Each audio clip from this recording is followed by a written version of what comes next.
اليوم سنة المشروع الكهربائي المصعد. نعم. ممكن أن توضح لنا كيف يعمل هذا المصعد؟ نعم. نعم. هذا المصعد يوجد المحرك هنا. نعم. يوجد المحرك ويستعمل بطاريات لكي يمكن أن تعمل مع القاطعة. نعم. ويوجد الضوء لكي يمكن أن يتحرك المحرك. أحسنت. مجموعة من الخيوط والأسلاك والبطاريات، رائع. يوجد الضوء الأول. ليش؟ ماذا ينفع الضوء الأول؟ يشعل الضوء الأول لكي في المصعد يرى ماذا يوجد. نعم. ويوجد الضوء الثاني في الداخل. نعم. أرينا كيف يعمل آدم. رائع. كيف يصعد؟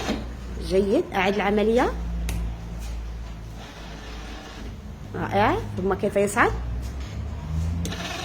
إذا المديرة ستصنع لها مصعد لكي تصل على الطابق الثاني. نعم. إن شاء الله في المستقبل.